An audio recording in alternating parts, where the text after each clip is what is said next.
Hello കൂട്ടുകാരെ, M4 മലയാളത്തിന്റെ പുതിയ വീഡിയോയിലേക്ക് എല്ലാവർക്കും സ്വാഗതം. ചാനൽ ആദ്യമായി കാണുന്നത് സബ്സ്ക്രൈബ് ചെയ്യാൻ മറക്കരുത്. വീഡിയോ ഇഷ്ടമായി ലൈക്ക്, ഷെയർ, കമന്റ് ചെയ്യാനും മറക്കരുത്. നമുക്കിന്ന് ഇക്കോ ടൂറിസത്തെ കുറിച്ച് പഠിക്കാം. വിനോദസഞ്ചാര മേഖലയിലെ പുതിയൊരു സങ്കല്പമാണ് ഇക്കോ ടൂറിസം. അന്താരാഷ്ട്ര തലത്തിൽ അനുദിനം അഭിവൃദ്ധി പ്രാപിച്ചു വരുന്ന ഒരു മേഖലയുമാണിത്. പ്രകൃതിയിൽ അധിഷ്ഠിതവും പരിസ്ഥിതിയുടെ സുസ്ഥിര ഉറപ്പുവരുത്തുന്നതും വിദ്യാഭ്യാസ മുഖ്യ ഘടകമായിട്ടുള്ളതും തദ്ദേശീയർക്ക് ഗുണപ്രദവുമായ വിനോദസഞ്ചാരമാണ് ഇക്കോ ടൂറിസം. മനുഷ്യന്റെ സാംസ്കാരിക വളർച്ച പരിസ്ഥിതിയുടെ സംസ്കാരവും ചരിത്രവും മനസ്സിലാക്കുന്നതോടെ മാത്രമേ പൂർണ്ണമാകുന്നുള്ളൂ.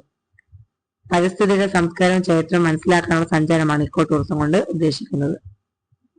തദ്ദേശീയർക്ക് പ്രയോജനപ്രദമായ രീതിയിൽ പ്രകൃതി സമ്പത്ത് സംരക്ഷിച്ചുകൊണ്ട് തന്നെ സാമ്പത്തിക നേട്ടം ഉണ്ടാക്കുകയാണ് ഇക്കോ ടൂറിസത്തിന്റെ ശൈലി. പ്രകൃതി അടുത്തറിയാൻ കഴിയുന്ന വിനോദസഞ്ചാരം ഒരു തരത്തിൽ പരിസ്ഥിതി പഠനവും അപഗ്രഥനവും കൂടിയാണ്. പരിസ്ഥിതി സംരക്ഷണത്തെ പറ്റി ജനങ്ങളെ ബോധവൽക്കരിക്കാനുള്ള ഫലപ്രദമായ ഒരുപാട് കൂടിയാണിത്. പരിസ്ഥിതി ബോധത്തിലൂന്നി ഇക്കോ ടൂറിസത്തിൽ പ്രകൃതി സംരക്ഷണത്തിന് പരമ പ്രാധാന്യമുണ്ട്. പരിമിതമായ അടിസ്ഥാന സൗകര്യങ്ങൾ മാത്രമേ ഈ മേഖലയ്ക്ക് ആവശ്യമായി വരുന്നുള്ളൂ എന്നതുകൊണ്ട് പരിസ്ഥിതിക്ക് മേലുണ്ടാകുന്ന സമ്മർദ്ദവും പരിമിതമായിരിക്കും. വിനോദസഞ്ചാരികളുടെ അനുഭവവും സംതൃപ്തിയും നിലനിർത്തുന്നതിനോടൊപ്പം തദ്ദേശവാസികൾക്ക് പ്രയോജനപ്രദമായിരിക്കുകയും വേണം. മറ്റൊരു കാര്യം ഇക്കോ ടൂറിസം സുസ്ഥിരമായിരിക്കണമെന്നതാണ്. അതിന് വിനോദസഞ്ചാരികളുടെ എണ്ണത്തിനും അവർക്കായി ഒരുക്കുന്ന ഭൗതിക സൗകര്യങ്ങളുടെ കാര്യത്തിൽ മിതത്വം പാലിക്കേണ്ടതുണ്ട്. സന്ദർശകരുടെ ആഹ്ലാദവും സംതൃപ്തിയും പരിസ്ഥിതി സംരക്ഷണ നിബന്ധനകളും തമ്മിലുള്ള സന്തുലനമാണ് ഇതിന്റെ വിജയം. പടിഞ്ഞാറാതി ദീർഘമായ കടലോര പ്രദേശവും കിഴക്ക് നിത്യഹരിത സഖ്യപർവ്വത വനപ്രദേശവും ഇടയ്ക്ക് ഉൾനാടൻ ജലാശയങ്ങൾ സമൃദ്ധമായ സമതലവും ചേർന്ന കേരളത്തിന്റെ ഭൂപ്രകൃതി ഇക്കോ ടൂറിസത്തിന് വളരെ അനുയോജ്യമാണ്. സമുദ്രതീരത്ത് നിന്ന് വനം പ്രദേശം വരെ നീളുന്ന നല്ല റോഡുകൾ, കിഴക്കുനിന്ന് പടിഞ്ഞാറോട്ട് ഒഴുകുന്ന വലുതും ചെറുതുമായ 40ഓളം നദികൾ ഇവയൊക്കെ ഇക്കാര്യത്തിൽ അനുകൂല ഘടകങ്ങളായിരിക്കും. തൊഴിലില്ലായ്മ രൂക്ഷമായ കേരളത്തിൽ ധാരാളം തൊഴിലവസരങ്ങൾ പ്രദാനം ചെയ്യുന്നത് ഇതുപോലെയായിരിക്കും.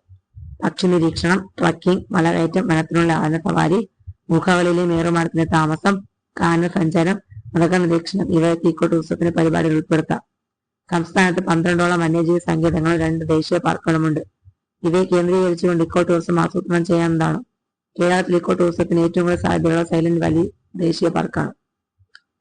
പാലക്കാട് ജില്ലയുടെ വടക്ക് കിഴക്ക് ഭാഗത്തായി സ്ഥിതി ചെയ്യുന്ന സൈലന്റ് വാലി ദേശീയ പാർക്ക് പ്രകൃതിയുടെ വരദാനമാണ്.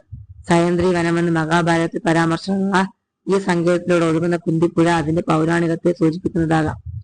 ചൈത്രാതീത കാലം മുതൽ പ്രകൃതിയുടെ വിശുദ്ധിക്ക് ക്ഷതമേൽക്കാതെയുള്ള ഈ പ്രദേശം ഒട്ടേറെ സവിശേഷതകളുള്ള ഉഷ്ണമേഖല വനപ്രദേശമാണ്. ഒറ്റപ്പെട്ടതും ദുർഘടം പിടിച്ചതുമായ ഭൂപ്രകൃതി കാരണം മനുഷ്യന്റെ കൈയേറ്റം വളരെ കുറഞ്ഞ തോതിൽ ഇവിടെ ഉണ്ടായിട്ടുള്ളൂ. ഉഷ്ണമേഖല സസ്യജന്തുജാലങ്ങളെ കൊണ്ട് സമ്പന്നമാണ് സൈലന്റ് വാലി.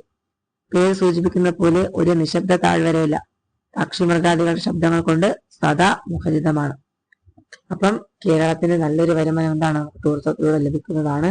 അതിന് വേണ്ട രീതിയിൽ പ്രയോജനപ്പെടുത്തിയാൽ ഭാവി തലമുറയ്ക്ക് അത് ഉപകാരപ്പെടും.